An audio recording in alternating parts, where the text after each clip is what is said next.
तुम्हें क्या लगता है गालिब? मुझे तो आखिरी दीदार लगता है। जिड्डा ने वटा फड़िया भावें दोवां दा इक्को वारी काम तमाम हो जावे।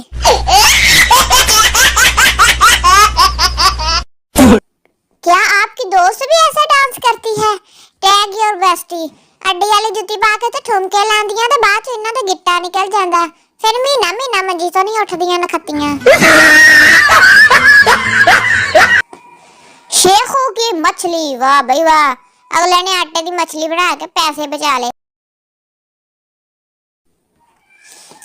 इंसानियत अभी जिंदा है, गर्मी बेज़बान ट्रांसफर को भी लगती है। अगले ने पक्का ही ला छड़िया जे, बाज उड़िया ना ते पक्के दा कख नहीं जे बचना। देखी जा पर छेड़ी ना, वाह भाई वाह, भी सही कर लवाया वा। बंदा पूछे तो ओनू ही चज दी कर ला, ओनू तो ना कहे आसे पासे ना। बेगम ने कहा था कि तुम पप्पू को पकड़ो, मैं बस 5 मिनट में तैयार होकर आई हूँ। पप्पू दी भी गाड़ी आ गई है पर उन्हें 5 मिनट रीजे होए। की करे बंदा इहो दियां बेगमां दा। इसकी भी 3 है, एक असियां है मस्कीन आ, साडी एक भी नहीं आई। ओए की करिए होना, सानू ते कुक्कड़ भी साड़न दे हेगे। आज दोनों पकड़े ही गए रंग रलियां मनाते हुए। लौंग ते लाची किनु किनु नजर आई है? मैं तो लगदा सारे नु बिरयानी दिसी होनी है नाल, ओ वेखो साइड ते पई बोटी। वाह भाई वाह, दूल्हा नु हाथ रेड़ी च लिजा के ते भावे कूड़े दे उत्ते ढेरी कर देवे हैं। मैं तो लगदा थल्ले गोया वा ते उत्ते दुल्हन बिठाई है। लो जी 3 महीने मुसलसल साग खान तो बाद वालों की जगह भी घाह ही उग गया वा ते धुन्नी चो भी घाह ही है, ते लो जी सारे पासे घाह ही घाह। एक बीवी हमेशा आपसे लड़ेगी, लेकिन 2 बीवियां हमेशा आपके लिए लड़ेंगी। 2 शादियां करो, जिंदगी सुकून नाल लगाओ। ये ना होए तानू भी अगलियां फड़ के फेंट दे विच ही।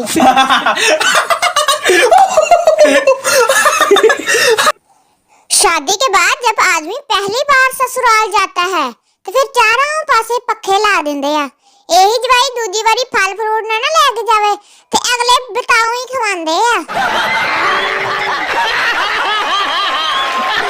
गरीबां दी नानी ते मीरा दी नानी वेख लो, लगदा जिदा अज ही ब्याह कराया नानी ने।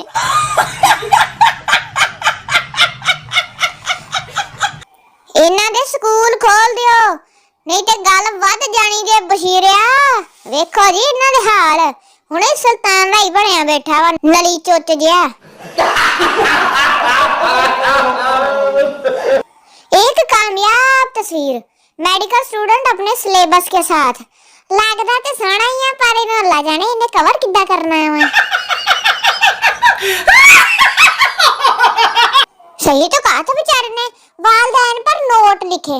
वालदैन सबके बहुत अच्छे होते हैं, अम्मी को वालदा कहते हैं तो अब्बू को वालिद कहते हैं, और जब इनकी आपस में मिलाएं तो वालदैन बन जाते हैं। मिसाल के तौर पर अब्बू प्लस अम्मी वालदैन।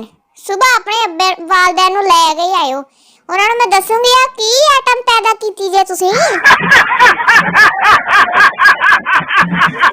लो जी टीचर ने देता वा खत लिखने वास्ते, छोटे भाई के नाम खत लिखे और इसको पढ़ने की तलकीन करे। अस्सलाम वालेकुम जी, मेरा छोटा बड़ा है नहीं है। वालेकुम सलाम, कर लो चेक टीचर जी। लो जी सवाल आ गया है कि शोर पैदा करने वाली चंद चीजों के नाम बताएं। जवाब लिखने वाला भाग भी चंगा सी, कहना गाड़ी, मोटरसाइकिल, रक्षा, साउंड सिस्टम और औरतें। वाह भाई वाह, वाकई बुढ़ियां कीड़े जिन्ने गल तो चीका मारन बह जांदियां। रोला ते इन्हां नूं चाहीदा ना रोज। टीचर ने भी अगों 10 नंबर दिते। वाह भाई वाह, लगदा टीचर भाई होना, बुढ़ी नहीं होना।